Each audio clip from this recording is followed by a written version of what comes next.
कक्षा पंचमी के सभी भैया बहनों को नमस्कार।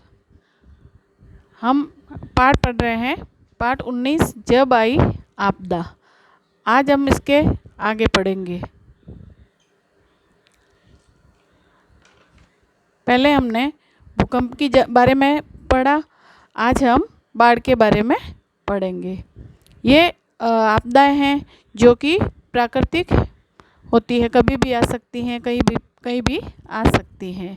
देखो बाढ़ का दृश्य है, इसमें कार डूब रही हैं, लोगों को भी पानी में बताया है और जगह जगह पानी भरा हुआ है। और इधर देखो बाढ़ के दौरान राहत कार्य किया जा रहा है। ये जो पुलिस वाले हैं, ये प्रशासन है, स्वयंसेवी संगठन हैं, तो ये सभी बाढ़ के दौरान है, मुसीबत के दौरान है, इनकी मदद करते हैं। बाढ़ से हाल बेहाल। बरसात का मौसम था, सुबह से ही रुक रुक कर बारिश हो रही थी।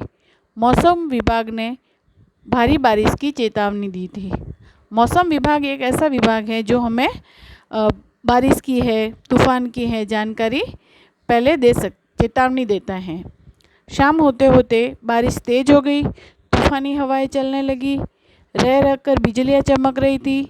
जब लोग अपने अपने घरों में ही बैठे थे, बिजली भी चली गई थी, चारों ओर अंधेरा हो गया था और जगह जगह पानी ही पानी नज़र आ रहा था।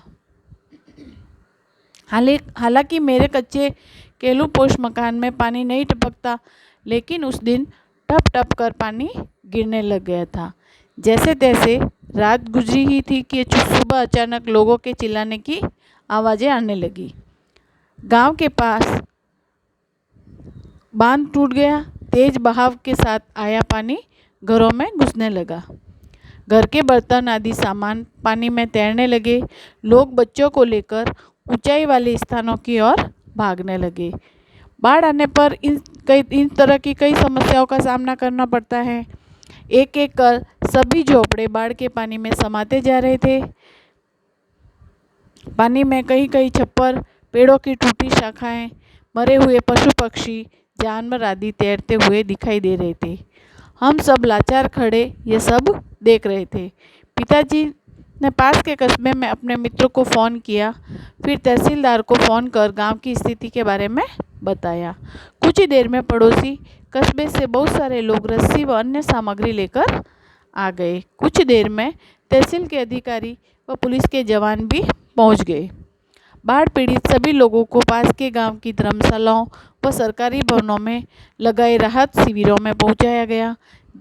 जगह कम होने से टेंट लगाकर अस्थायी आवास की व्यवस्था की गई। लोगों के रहने के लिए इस प्रकार की व्यवस्था करना ज़रूरी है, क्योंकि उस समय स्थिति ऐसी रहती है कि वो कहाँ जाए कहाँ नहीं जाए, तो इसके लिए ये व्यवस्थाएं की जाती हैं। गांव के कई लोग पानी में बह गए थे, जिन्हें पुलिस के जवान तलाश रहे थे। एम्बुलेंस बाढ़ के कारण घायल पीड़ितों को लाने ले जाने का काम कर रही थी।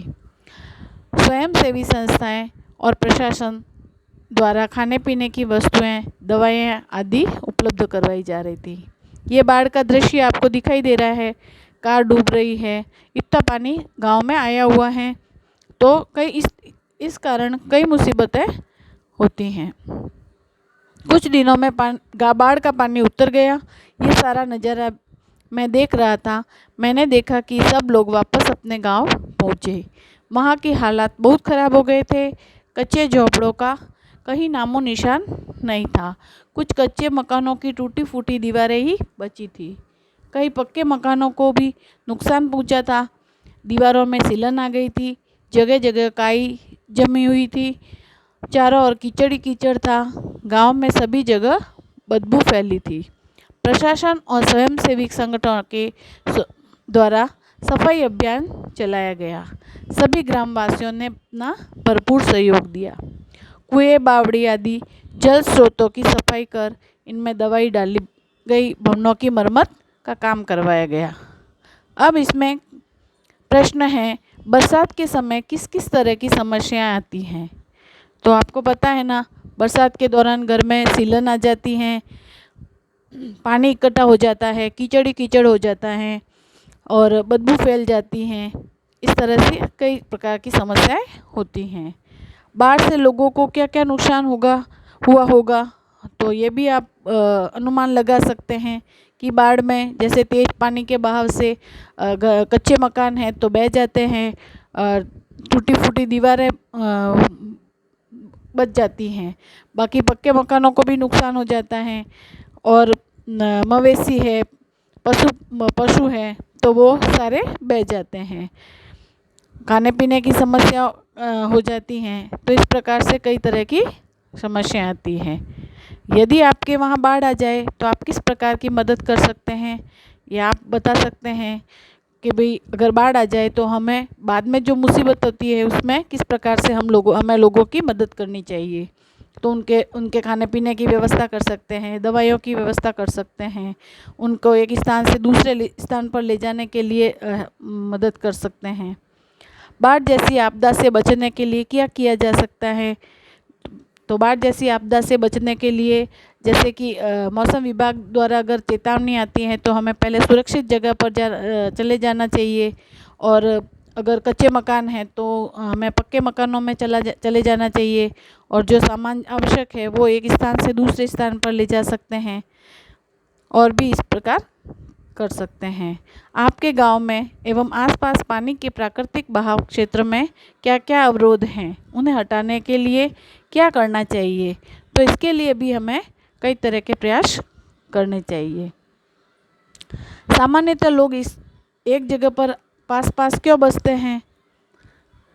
आपके आसपास के लोगों ने संकट या परेशानी में एक दूसरे की मदद कब कब की होगी, तो ये हम पता कर सकते हैं।